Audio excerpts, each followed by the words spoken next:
Do you quietly know that you are good at your job? Like really good at your job. You've worked hard to get where you are. You've built a reputation that matters to you. And on paper, if someone asks you to explain your career to them, it looks like it's going well, great even. And yet there is something quiet happening under all of that.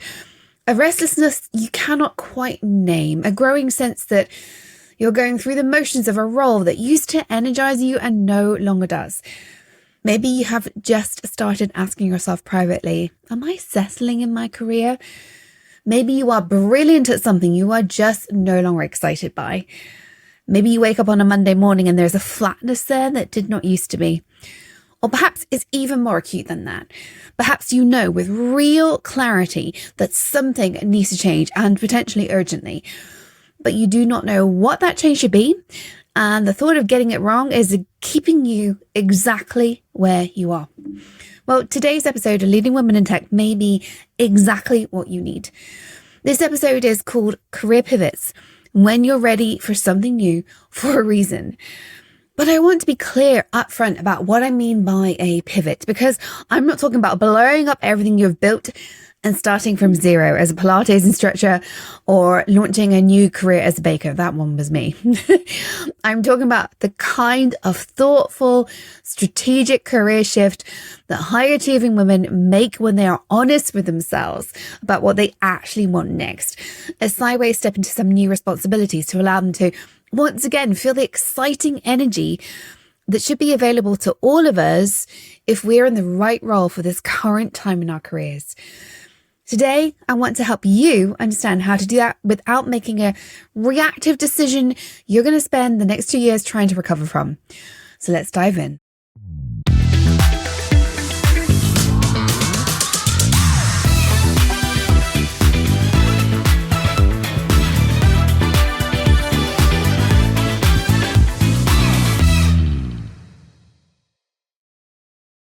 The first thing I want to do before the framework, before the practical tools that, I'll inevitably get to because it's the kind of person I am, I have to give you a framework, is to give you permission to take this feeling of not quite settled seriously. Because one of the things I see most consistently in the women I work with who are ready for a career pivot is guilt. Guilt about wanting more than what they have. And it's objectively good, what they have, and they feel guilty about that. Guilt about restlessness when they know how hard they worked to get here. Guilt about the thought of leaving a team that depends on them, a role they are genuinely good at, a salary that matters to them and their family. And underneath the guilt, sometimes a quieter and more painful question: what is wrong with me? So let's address this one head on. Nothing is wrong with you. Nothing. The feeling that something needs to change, the boredom, the restlessness, the burnout even, the sense that you have outgrown where you are, it's not a character flaw. It's not ingratitude. It's not a sign that you are hard to please or that you will never be satisfied. It is a signal. It is data. And signals and data are very much worth paying attention to. When I work with someone in coaching on this, we often land on this restlessness not being the problem, but instead it is information. If a piece of equipment in your organization started sending warning signals consistently, blink, blink, blink, red lights, in ways that cannot be ignored, you would not tell it to be more grateful. You would ask what the signal was telling you. You would investigate. You would take it seriously. You deserve at least some of the same level of intelligence applied to your own career. Why do we do this to everything else? We take everything else so seriously. We take care of others more seriously. And yet when it's our own blinking warning light going off, like red, red, red, we go, no, I should be grateful for where I am. Stop paying attention to that. So let me be clear. If you are restless and you're feeling that that's a problem, it is information. And the question is not how to make it go away. The question is, what is it trying to tell you? The boredom, the restlessness, the sense that you've outgrown who you are This is not a character flaw. It's a signal. Signals are worth paying attention to. So you have permission. Step away from the guilt. When something needs to change, the instinct is often to focus on the most visible thing, the job. I need a new job. I need a new job. I need to leave. I need to get out. Sometimes that's right. But sometimes the job is not actually the problem. And leaving it to create or recreate, I should say, the same situation somewhere new is one of the most expensive, probably in terms of time anyway, mistakes I see high achieving women make. It can also be literally expensive in that if they made the right pivot, they'd probably command a better salary faster. So it can literally cost you money, not taking the move that is going to serve you best. So before you decide what to change, you need to diagnose what's actually wrong. So I want to dig into this now. In my experience, there are 4 distinct types. Sometimes they're combinations of types, but there are 4 major types of something needs to change. And each one has its own different response type. So I want you to really listen to this next section with, where do I sit? Why am I feeling this way? Am I one of these types? Am I a combination of these types? Because then you can figure out how to respond. Okay, so type 1, you've outgrown the role. And I would say this is the most common one I get, actually. And this aligns with more than one of the others. But often this is the underlying root issue. This is an understimulation problem. And I've seen understimulation cause burnout because you're bored and that causes stress. So you're coasting, but burnout, that's an interesting one. Maybe you were genuinely excited by this work when you started. It was your zone of genius. The work that used to be your best area of thinking, that stretched you, that you loved. But at some point, gradually, with that clear moment when it changed, you got so good at it that it stopped being a stretch. I was actually working with a lady a few years ago who actually, she retired at the point when she realized she'd outgrown the role. She was like, do I do another role or this one? She'd taken a role and it was going to be her final role, but she expected to be there for 5 years. But within 2 years, she's solved all the problems. And the question was, what do I do next? And she decided to retire. She's now fractional. But she thought that she had 5 years worth of problems to solve. It wasn't that she'd outgrown the role per se, but what she thrived on was solving the issues of a scaling team. She needed to go and hyperscale the team. That was what she did. That's what she was great at. She thought it was going to take them 5 years to get to where they needed to go. Actually, it was a 2-year problem and the company got to where it needed to go. And she was so bored. She was so unbelievably bored. I was so lucky and grateful to coach her I coached her through landing that role in her first 90 days and growing in that role, helping her to hyperscale the team, and then coaching her through being understimulated and calling that out and being like, why are we still doing this? And coaching her into retirement, which was also simultaneously sad on my part to have such an extraordinary woman leave the industry, but also so incredibly rewarding to see somebody make a decision from a place of strength, because she let go of the guilt of like, well, she thought she was going to be there for 5 years. She wasn't doing her best work anymore because she was bored. They needed somebody who flourished in that steady state that she was now being forced to be in. And so she let it go. And honestly, she took a year out. She did 1 year of retirement and then came back to me to help set up a fractional business, which was fabulous. I also talk about this trap a little bit in episode 300, 2 episodes ago, when we talked about the zone of excellence trap. This is where you're doing work that you're outstanding at, and it used to also light you up. So it used to be you were outstanding at it and you used to get excited about it, and that's your zone of genius. But your zone of excellence is you're no longer inspired by it. You're excellent at it, so it's your zone of excellence, but it's not your zone of genius. The work has not changed. You have changed.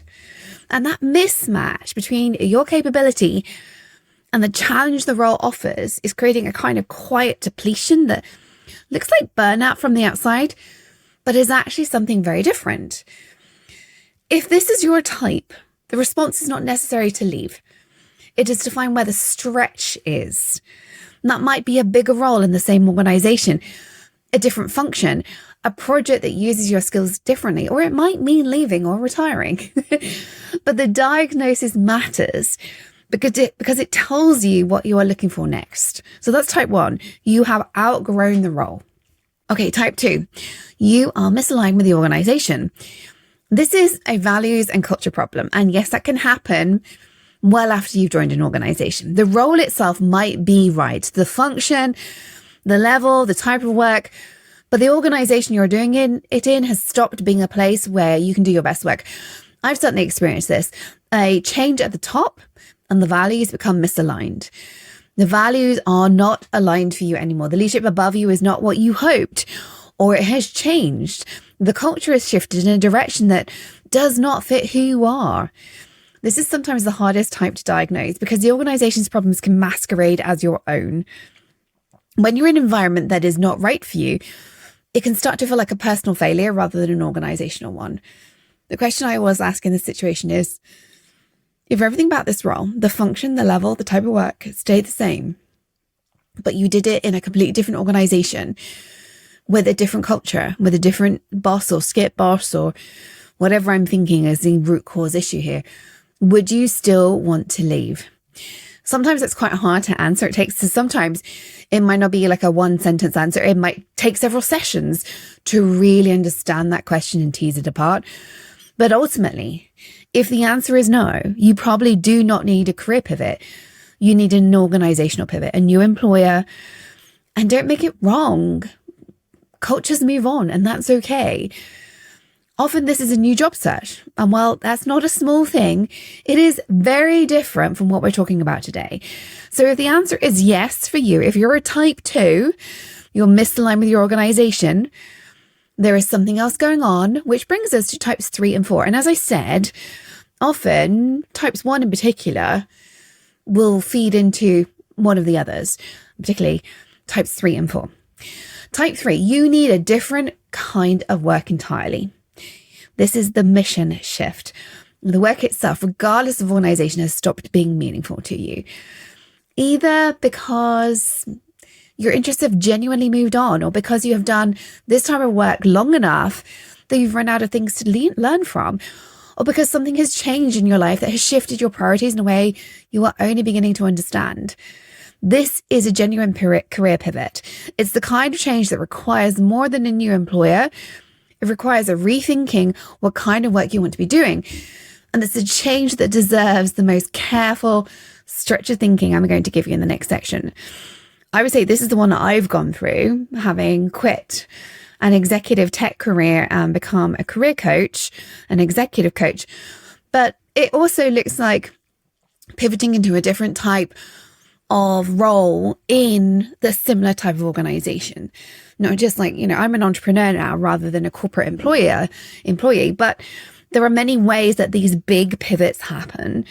I knew I wanted to work on leadership with people because that is like my joy, my passion. But I took my time to understand that. Okay, the final one, type 4. And this is the one I think most commonly overlaps with type 1, that you've outgrown your role. Although type 3, needing a different kind of work entirely, also overlaps with outgrowing your role. But type 4, you need a different way of working. This is a structural problem. You might love the work. You might be in the right organization. But the way you are doing it, the full-time corporate structure, the specific demands of the role, the toll it's taking on the rest of your life, is no longer sustainable or desirable. This is the woman who is not bored. She's not misaligned. She's not done with this type of work per se, but you are done with how you're doing it. Sometimes you're both outgrown and done with how you're doing it, and that's quite difficult to tease apart what's really going on. But I do see those two types 1 and type 4 going hand in hand a lot. But if we just take type 4 on its own, this is often the entry into fractional leadership, consultancy, portfolio careers, or a move into a smaller organization where the scope is different. I've got 2 ladies right now who are going fractional for a deliberate, strategic choice. Rather than, I think a number of people are going fractional or creating consultancy-based careers because they're feeling like the market is better for that right now. I actually disagree with that. I'm seeing plenty of full-time roles get hired right now at the time of recording this in 2026. Like, it is a tough market. It's less tough than last year in tech. Who knows where the end of 2026 is going to take us? But right now, at the time of recording, spring 2026 in the Northern Hemisphere, it is, I would say, less difficult than 12 months ago to land a leadership role. It is different. And so I wouldn't say you should move into consultancy because you think it's easier to land a role. I don't think it actually is. I think it's different. But what I would say is the women who are moving into fractional portfolio career roles are doing so with a level of confidence I've not seen in a while, because a lot of companies are looking to save costs. And so there are a lot of early stage startups looking for fractional leadership. Now, that only works if you want to work for an early stage startup. I've done a whole series on fractional leadership. You can go look at the archive of episodes 284, 288, and 289, if my memory serves me correctly. We'll make sure those links are in the show notes for you. If that's resonating, that's the place to go. That helps you understand what a fractional career is, the question of how do you work, not just what you do. It's worth understanding all of that, because if you decide to make this change, you actually need to diagnose what is actually wrong. So you need to remember there are these 4 types. Outgrown the role, misaligned with the organization. You need a different work entirely. You need a different way of working. Each of these has a different response. If they're multifaceted and there's more than one going on, you need to really, really understand that rather than jumping to conclusions. One of the things that keeps us stuck, though, is when we are in a role that we've outgrown in our belief system, often unconscious, we think that it's a stay or go. It's binary. This job or starting over. I certainly have felt like that at times. The career I've built or the uncertainty of something completely different, it's one or the other.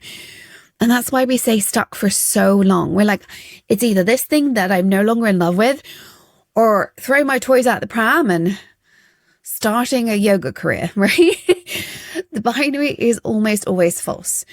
One of the most useful things I can do in a career pivot conversation with someone is help them see the full range of options available to them. So let me give you this big broad map. Okay. I've actually got one client right now I'm working with on job hunt. She came to me, 5-6 months ago, ostensibly to deal with burnout, a career pivot out of tech. And although I'm a technology career coach, I will support a woman in her desires. So I was like, sure, let's do that. We worked on her burnout. She's been out of work for a while. Worked on understanding what does she love and what she not love about work. Why was she burnt out? Ultimately, I genuinely thought she was one of these women who was going to leave tech, and I was fully supportive of that. But we did the work, and she realized she wasn't burnt out because of tech. She was burnt out because of the company she was in.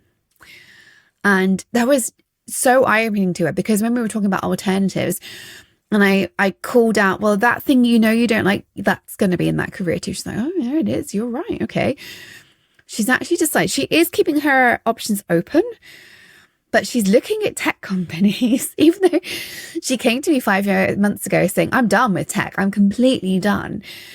But she got to burnout. She had sat in a place of it's tech or toys out of pram for sufficiently long. She was so burnt out because she couldn't make the choice. And so I think one of the things we really need to do is understand that the solution map is huge and much broader than you think it is when you look at it without thinking very much. Okay, so let's break this down. The first one, before you look externally, have you genuinely explored what is possible inside your current organization? I don't say this one lightly, because I'm often the first to be like, you need to leave. Is there a different function, a different team, a different geography, a special project, a secondment, a stretch assignment, something that takes you out from where you are right now, from where you're experiencing right now? I'm not suggesting you should stay if leaving is the right answer. I am the first to call that out when someone has stayed in a particular company far too long. But I have worked with women who've left organizations they actually liked, because they assumed there was nothing new for them, only to discover a few minutes after they left that a role did open up within months of them resigning. Explore internally before you conclude that internal options are exhausted, particularly if you actually like your company. Okay, the second issue here is the functional move. A functional move is a lateral shift into a different area, from engineering to product, from product to strategy, from technical function to a commercial one, or vice versa. This option is the you have to be a specialist narrative most consistently undervalues us. At the senior level, range is often more valuable than depth. And a move that looks like a sideways step is often the fastest route to the next level. I cannot tell you that enough. And you can dabble as well. You can try it out a little bit without, quite often, volunteer, get involved, help the person who has functioned a little bit, get it on your resume before you make the official move. In episode 293 of the podcast, I spoke to Sarah Walker, who is the CEO of Cisco UK and Ireland, who talked about how her entire career has been moving across functions before leading one of the most significant tech organizations in the UK. Her story is worth remembering because she wouldn't be CEO today without those sideways moves that sometimes feel wrong, right? They're scary. Is that going to be the right thing to do? Yes, actually it is. Here's one thing I find. If you intend to get to the C-suite, it's good to have the breadth that these sideways functional moves involve. Sometimes the curiosity of the sideways move is one of the strongest indicators that you're going to thrive in the C-suite or even being CEO. You want to understand multiple parts of the business and how they interact. If the issue is the way you are working, the scale, the bureaucracy, the distance from real impact, a move to a smaller organization or an earlier stage company might change everything without changing the type of work you do. The job title might be the same. The experience could be completely different. You got to remember, that's not always a step down. For many senior women, it is a step into a version of the work that is actually more energizing, more direct impact, more autonomy, more of the work that attracted them to leadership in the first place. I often find the smaller the company you go for, one, your job title should go up. So you might be a director in one of the FANGs, but a VP or even a C-level in a startup, right? Depending on the stage of startup. In addition, you'll find you have generally, massive generalization, more scope in terms of what you're responsible for delivering on for the kind of same role. A smaller organization has fewer executives. So every single executive is responsible for more parts of the business. And so on, all the way down, unless you're an IC. Even ICs in small companies may well do 10 things, where in a big company, you're doing one tiny little thing. So often if you're looking for breadth, a smaller company is an interesting way of getting that. And it often, although not always, comes with more autonomy and more of the stuff that is interesting to leaders. And often what I see is natural desiring leaders, if that makes sense, people that naturally desire a leadership role, tend to get there faster, going to a small company, getting the title and moving to bigger and bigger companies, because they get that ability to lead at that top level in a smaller company first, and then just move to bigger and bigger companies. Whereas if you start in the in the big company and just work your way up, you aren't leading the kind of level of strategic work that might be desirable to you until you're quite a long way up the ladder. If you aren't tired of the full-time corporate structure, however, fractional leadership is where we should be talking. Portfolio careers. They give you the ability to have intellectual variety and the autonomy we often miss without requiring us to step out of a field entirely. This is a great option if you like the idea of entrepreneurialism, but you don't want to take this step. And it's also one that many of us underestimate because we assume it means either stepping down, so far from the truth, or having to have achieved something or taken enormous financial risk. Neither of those is necessarily true, but it does require a different kind of positioning that's worth getting support with before you make the move. And as I said, you can start with looking at the fractional series I did at the beginning of 2026 if you're interested in how fractional work actually occurs in the tech industry. And then the final pivot is moving into entrepreneurship or being a founder. I include this not because it's right for everyone, it absolutely is not, but because it's the option that I think so many of us dismiss too quickly when we do have the skills, the network, and the insight to make it work. If the thing you want is to build something that is genuinely yours, that solves a problem you care about and that operates according to your values rather than someone else's, this is worth taking seriously rather than treating it as a fantasy or something scary.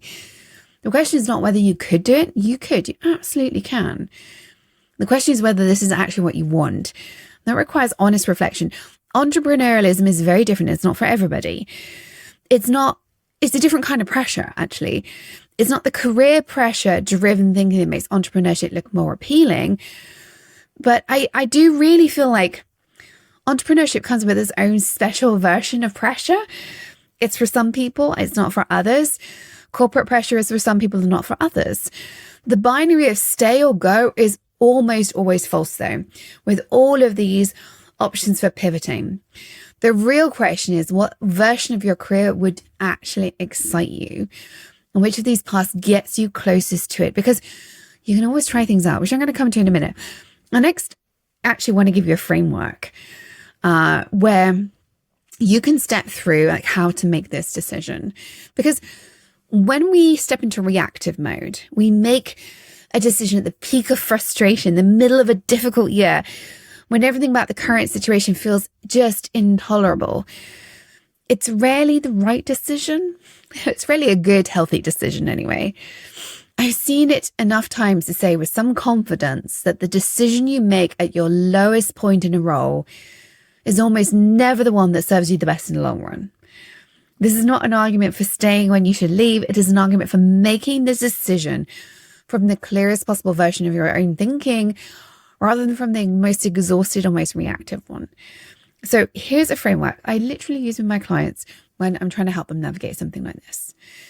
Step 1, because you know I love my steps. Clarify what you are moving toward, not just what you are moving away from. The first question is not, what do I want to leave? But instead, what do I actually want next? Those are different questions and they produce very different answers. Moving away from something, a toxic culture, a boring role, an unsustainable structure, gives you energy temporarily. I know, I seriously considered moving away from a company I wasn't working well in to opening a wedding cake business. But it was more about moving away from the toxic culture. That was the driving force. Making wedding cakes was a hobby that I thought would provide an escape, but really it was the pressure away. I now know that I would not have thrived doing that as a business. So remember, what you're moving away from is one piece of the puzzle, but it does not give you direction. It gives you momentum. Without direction, you're likely to recreate the same problems in a new environment. You get a momentum with massive baggage. So before you decide to leave, spend some time getting specific about what you are moving toward, not in a vague, I want more meaning sense, or I want to work with a more mission-driven organization. So many women come to me saying, I need to work for a mission-driven organization. And that is wonderful, valid. But it often isn't actually what's going on. That is like my wedding cake business. It is I need something different. I'm going to hook onto this thing that matters to me because that must be the solution rather than knowing what it is you actually want. What does your working week look like in the new version of your career? Who are you leading and how? What problems are you solving? What does the work look like? What does success feel like, not just look like? If you cannot answer those questions with any specificity, you are not ready to make the move yet. That's not a criticism, and it doesn't mean you've got 6 months worth of work to do. It is useful information. It tells you that the next step is not to update your LinkedIn, but to do 1 week's worth of thinking that makes the right decision possible. What does the work look like? What problems am I wanting to solve? Who would I lead and how and why? What does the working week look like in this new version of my career? What does success look like and feel like? What does it mean? If you can answer those questions, you're ready to go. Then we move on to step 2, doing the values audit. You know I love an audit.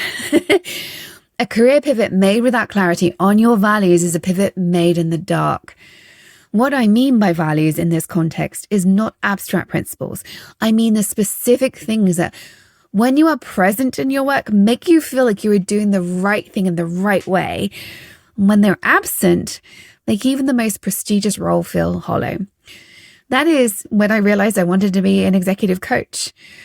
The value work that I most love was supporting people to be better leaders, almost to the exclusion of my own work. I found that was where I want to spend more of my time. But common ones I hear in coaching are, I want more autonomy, more impact, more intellectual challenge. That's such a big one for so many of us, including myself. More collaboration, more creativity, More social contribution. I think that often leads us to those mission-driven organizations we think of. More financial security. Very, very valid, by the way. More recognition, more leadership, more flexibility, more learning. All of those are incredibly common. I hear them probably every week. But your list is your list. It is worth making explicit rather than leaving it as a sense or some ethereal thing that you occasionally think of in the shower. If you cannot articulate it and write it down, you aren't ready. Once you have your values, though, you can use them as a filter. For any option you are considering, ask yourself, does this role or environment give me those things on that list? Where are the gaps? Are the gaps acceptable? Are they the thing that makes the last role unsustainable? And then we can move on to step 3, testing before you leap, or rather testing full stop. One of the biggest fears around career pivots is irreversibility, the sense that once you make the move, there's no going back. And while some moves are more reversible than others, the fear of irreversibility is often significantly larger than the actual risk, right? What reduces the fear and increases the quality of the decision is testing. And you can test more than you might think. The first test is in your current role. Now, if you are burning out, this is not the one for you. Let's just get you out there, my love. But if that's not the case, before you leave your current role, you might decide you want to be a fractional leader. You can take on one advisory engagement on the side, provided your contract doesn't exclude that, right? Carefully, you have to look at the terms of your contract, but that should allow you to understand what the work actually feels like. Before you move to a startup, you can spend some time with people who work in the environment, not to be sold on it, but to understand the reality of it. And before you make a major functional move, could you volunteer for a cross-functional project that gives you direct experience of what you would be moving into? So maybe you're an engineer and you're thinking about trying out product. Get involved in some product conversations, contribute to the roadmap. There are so many ways to test a little bit before we leap. But equally, the one that I think really freaks us out is you can test on a short-term basis after making a leap. So a leap isn't irreversible. I've coached many women through leaving their role 6 months into it because it wasn't a good fit. Now, none of us want that, but it happens more often than you might think. I suspect many of us have one bad fit role that we know within a few months of joining at some point in our career. So if it's not happened to you yet, this might be the one. If you're listening to this and thinking, oh gosh, I might be in the wrong role, this might be the one, because I think it happens to all of us once in our careers. Sometimes you can identify what you could have checked before joining, but other times you make the change because there was no other way of knowing. Actually, one of the big ones for me was starting this entrepreneurial journey of my own as a coach. I'm not saying this is for all of you. I'm hoping so many of you stay and are amazing tech executives. That's why I do this after all. But, I quit a tech executive role to become an executive coach full-time. And I gave myself 3 months to try it, to make sure this was really something I wanted to do full-time rather than on the side. So I tested it on the side. But is this really something I want to do full-time? Is this something I can do full-time? I gave myself 3 months, right? Knowing I could still return to a corporate executive job if I wanted to. So sometimes you can identify things before checking it out. Other times, the best thing to do is to try it out. The mistake I see is hanging on for 18 months or longer because it looks bad to leave sooner. That couldn't be more wrong. What's bad is holding on to something when the data says this isn't a good fit. So remember, testing comes in many forms and it's not irreversible. Testing does not always produce certainty, but it almost always produces better information than you had before, and better information produces better decisions. And then we move on to step 4, building the bridge, not just an exit. A career pivot has 2 parts, the exit from where you are and the entry into where you're going. Most people plan the exit and assume the entry will take care of itself. The entry almost always never takes care of itself. It is one of the most important points. Building the bridge means actively investing while you're still in your current role in the skills, relationship, and visibility that the next step requires. And it means creating a stellar first 90 days. It's a bridge, right? Over that join. The join being the change. There's the before and there's the after. If you are planning a functional move or you're building relationships in that function now, what are you doing? How are you making sure that you are going to thrive? What will your first 90 days look like? If you're planning to go fractional, are you developing the positioning and the network and the fractional work requires? If you're planning to found something, are you beginning to test the idea, build the audience, explore the funding landscape? I meet far too many women who say to me, I want coaching, but I've just started a new role. Can we touch base in 6 months? And I'm thinking, head in hand. I always want them to hear that this is the moment to get coaching, not in 6 months' time, right now, ideally 3 months ago, when you're thinking about the change. This bridge is the most crucial point. And here's the thing, building a bridge takes time, not just the last few weeks when you're building relationships and your first 90 days in that new function, but more, often 6 to 12 months of deliberate investment before and during and after the leap. But it makes the leap significantly stronger. You're building this bridge over the leap, and it gives you something to step onto rather than just step away from. And that's how we succeed and thrive. Which brings me to the fifth and final step. Use every resource available to you. Sounds so obvious, and yet is consistently underused. You should not be navigating a significant career pivot alone. Not because you're not capable of it. You absolutely are. But because the combination of internal pressure, identity attachment to your current role, fear of getting it wrong, the sheer cognitive load of thinking through all of this alongside your actual job is enormous. I know I wouldn't be doing what I'm doing today. I wouldn't have got to where I did in the corporate world without conversations that held space for me to work through all this. Multiple mentors, powerful, essential. As a coach, you specialize in the kind of transition who can help you cut through the mess in your brain and help you understand the real question faster to get to the answer that is your own to own. A mentor who's made a similar move is really, really powerful. Gives you that honest picture of what it was like for them, not your version, because you've got to go through your version, but something to give you some understanding. And also sponsors or a sponsor who knows your capability and can open doors for you when you're currently invisible to everyone. And then finally, your peers, the women in your network who are navigating similar questions. They can provide you with honest, experienced reflection that's genuinely hard to find elsewhere. Use all of these resources. This is too important a decision to navigate with only one person thinking, you're thinking. Open up your mind. You can take and leave the insights you get, but don't rely just on your own brain. You've only got one lived experience. There's thousands of amazing people out there who, when you learn how to filter it, their lived experience can really amplify your journey.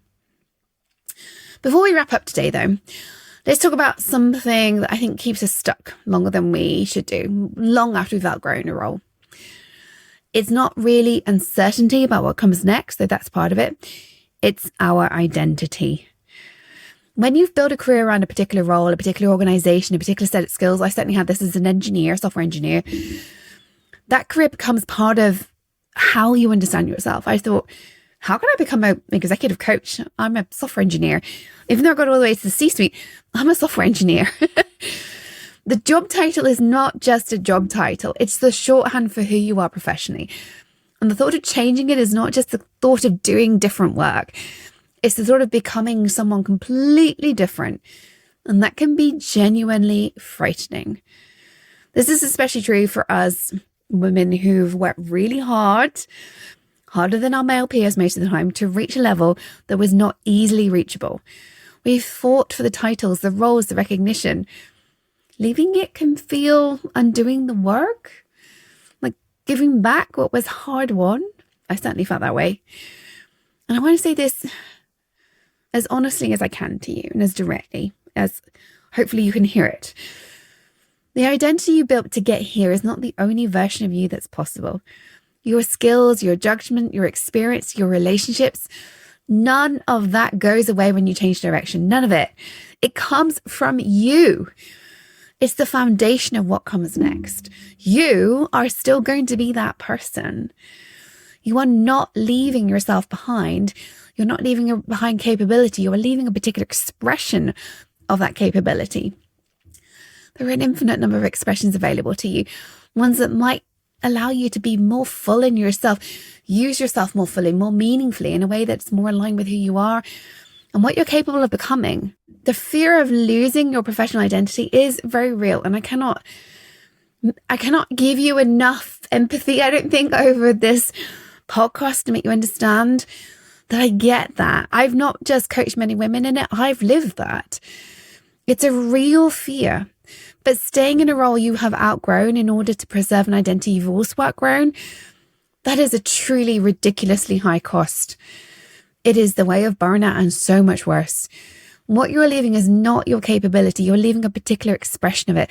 That skill, that judgment, the experience, none of it goes away. It is going to go with you. A good career pivot is rarely made overnight, though. It's usually the product of 6 to 12 months of honest reflection. You might be partway through that journey. It might only be a couple of months away, and that's okay. But there's some deliberate testing, that bridge building, followed by a decision that should not feel impulsive. And ideally, it's not overdue. I think too many women come to me very overdue. But I'm hoping that with this podcast, more of you are going to realize I shouldn't wait until it's overdue. Because it should almost always involve a period of uncertainty that is uncomfortable. There is a stage in most pivots where the old world is no longer working and the new thing is not yet solid. It's uncomfortable. And that is really genuinely hard. But it's a phase. It's not a destination. It produces a version of your professional life that is more aligned with who you have become, not who you were when you started this career, which is the entire whole point. It's almost never binary as it might feel when you're sat in the situation. The women I work with who have made the best career pivots, the most empowered ones, almost never the ones who make the most dramatic moves. They're the ones who get the clearest about what they actually wanted, identified the smallest possible viable path to get there, and move toward it deliberately and consistently. Just each time they move, they're moving just slightly. They're moving the needle direction very slightly, but there's no big 180. But to do that, you've got to be comfortable with that all the time rather than building our career up over 10, 20 years and then thinking this is right and needing to blow things up. Having said all that, there's nothing wrong with blowing things up if that's what you need right now. You do have to be honest with yourself about what you actually want and be willing to do the work to build towards it. That is so incredibly important. Now, I said at the beginning of this episode that I wanted to give you a concrete first step. So here it is. This week, if this episode, if you're still listening, this is something here is getting under your skin. So I want you to give yourself the gift of 30 minutes this week, uninterrupted, just you and a blank piece of paper or a document on your computer, answering this one question honestly.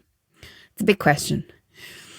If I could design the next chapter of my career from scratch, knowing everything I know about what energizes me, what I am best at, what I actually want my professional life to look like, what would it look like?